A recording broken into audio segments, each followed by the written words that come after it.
Welcome back to Trailer Trash Flips. My name is Mac and I buy things to sell on eBay and try to make a profit. Today is Tuesday and I've got 11 orders going out from yesterday and Sunday. In the last video, I wrapped up filming on a Saturday, which is not something I normally do, but it's just how things worked out. I ended up not going to any garage sales or estate sales this weekend. I really spent most of Sunday just doing listings. Normally, I would have shipped out my Sunday orders on Monday, but I had to go spend a good portion of the day with my mom while my dad was gone, so I wasn't able to get that done. I did get some of my 215 ties listed, not a lot, and I gotta tell you, as much as I hate listing clothes, I think the ties are right up there with the clothes. They are just tedious and painstaking to list, at least for me. As of yet, I haven't sold any of those ties. I did have some interest in one of them really a couple hours after I listed it, and I guess I don't quite understand what this potential buyer was asking. The first message that they sent said, "Would you consider an offer on this tie?" Normally, I don't like to take offers that early within just a couple hours after listing something. But since I hadn't sold any of the ties yet, I replied with, "I will consider reasonable offers." I turned on the make offer button in the listing. This morning, I got another message from them saying, "Thank you. Can you please turn off the offer prepayment requirement? That way I only have to pay once an offer is accepted." I don't know, maybe I'm dumb, but I don't even know what that means, because I don't know what prepayment requirement would be. I've bought a couple things off of eBay recently, and I didn't see anything like that. And on one of those, I did send an offer. And on both of those purchases that I've made recently on eBay, neither one of the sellers have left any feedback. And by recent, I mean one was in the last 2 weeks and the other was in the last couple months. And I did leave positive feedback for both of them. So anyway, back to the orders going out today. The first thing going out is a set of vintage Irvin Gutman, Raggedy Ann, and Andy cookie cutters. These sold for $8.99 plus shipping, and they came from a bundle deal at an estate sale where I didn't pay very much for anything. I probably have less than $1 into these. Next is a stunning volume styler volumizing hairbrush. This sold for $7.99 plus shipping, and I just don't have any idea where this came from. Next is a book, Loosen Up, Robert Burridge's workbook and studio notes. This sold for $28.04, and it came from a garage sale for $1. This is a Moses Motor Hotel, Monroe, Louisiana, I guess a whiskey or bourbon glass. And it sold for $13.99 plus shipping, and it came from an estate sale in $5 fill bag. Next is a National Geographic Light Up Air Rockets refill pack. This sold for $6.11 plus shipping, and it came from the bin store for 50 cents. And I think it's supposed to be like a 4-pack, but there's only 3 in here. One of them was messed up whenever I got it, so I took it out and just sold this as a 3-pack.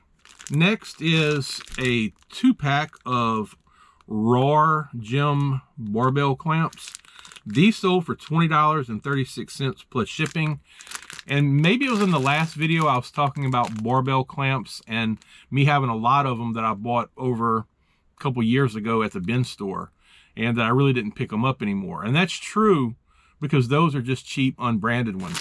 These were the RAWR Gem, Roar Gem brand. So they do considerably better. So I would still pick up name brand barbell clamps, but just not the generic ones. Next is a Pineapple Willie's travel mug. This sold for $8.49 plus shipping, and it came from a garage sale for 50 cents. That actually sold a lot quicker than I thought it would.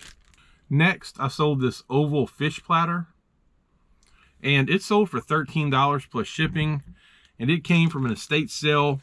It was for like $2 or $3, and I did comp this at the estate sale and saw a comp around $20-something. But this thing has been sitting for, I think, at least a year at this point, so I've marked it down to 13 bucks plus shipping.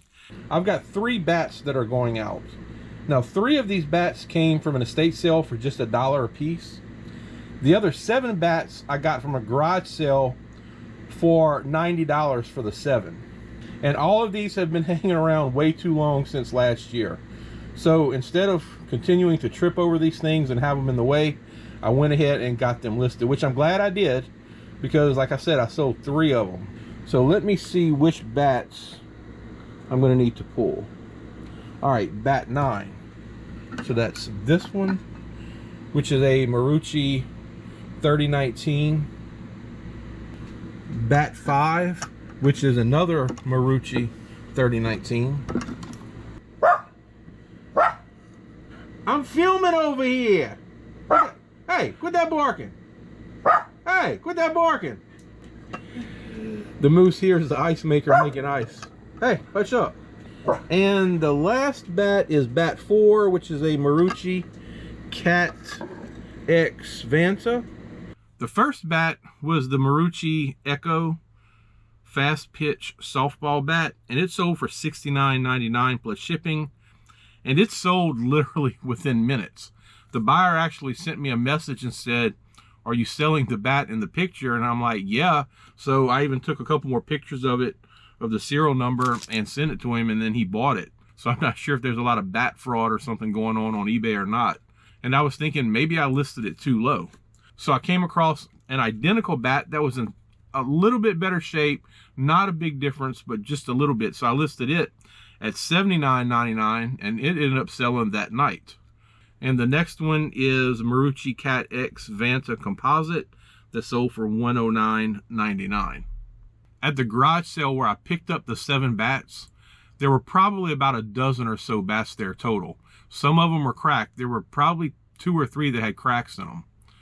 And so I picked out the 7 that I wanted, and I don't remember how much they were asking for each bat, but I offered him $80 for the 7 that I wanted. And he told me they were not his, they were his son's, but he would call his son and see. And I don't remember if the son countered at a higher number and we settled on 90, or he just said 90 to try to get another 10 bucks out of me. But we did end up settling on $90. One thing I almost forgot to mention about the bats is I don't have the proper boxes to ship the bats in. Now, in typical Trailer Trash Flips fashion, I waited until the day that I was listing the bats, which was Sunday, to order the boxes. And they're not going to be here until Friday.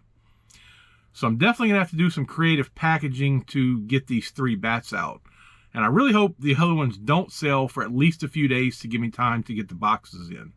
I do have some 4x4 by 24 boxes that I think I can put together to make things work, but it's definitely not going to be as ideal as having the proper size box. And speaking of boxes, one of the things that I'm already starting to miss is what was pretty easy access to small boxes. The account that I used to work for would save their boxes for me. It was not that slimy office manager, Debbie Downer. It was actually the employees who would not throw them in the trash and put them to the side for me. They always had quite a few of these UPS boxes that they used. They also had a lot of these 12 by 13 by 3 boxes. And I used one of these today to pack up that 12-inch fish plate that I sold. I used a good bit of these 7 by 5 by 1.5 boxes for really small items that really did not need to go into a bubble mailer because they may have been too fragile. These were a really good size. They're 8 by 5.5 by 4.5. And there were also these, which I don't know the size, and there were some that were just like this, but twice as long. I usually got about 40 to 60 boxes per month from that account. So that's boxes that I'm going to have to buy now. And it's not the money because they're not going to be that expensive. It was just so convenient to recycle the boxes that they were throwing away anyway. Today is Thursday, and I've only got 3 orders going out over the last couple of days. My sales were really good at the beginning of the week, but they've kind of tapered off at this point. The first item going out is a pack of vintage, what are they called? Develop Your Knowledge of the English Vocabulary flashcards. And these sold for $13.99 plus shipping, and they came from $5 fill-a-bag at an estate sale. Next, I've got a little melamine bowl that has Winnie the Pooh, Tigger, and Piglet on it. This sold for $9.99 plus shipping, and it came from a garage sale for either 50 cents or $1. I can't remember exactly how much I paid for it. And the last item going out is a baseball bat. It's a Marucci Cat X composite baseball bat, and it sold for $79.99 plus shipping. And speaking of bats, I had ordered some boxes last Sunday to ship the bats in. Well, the bats started selling before the boxes came in, and I made do with some other boxes that I had. So I ordered them on Sunday. It said they were supposed to be delivered Friday.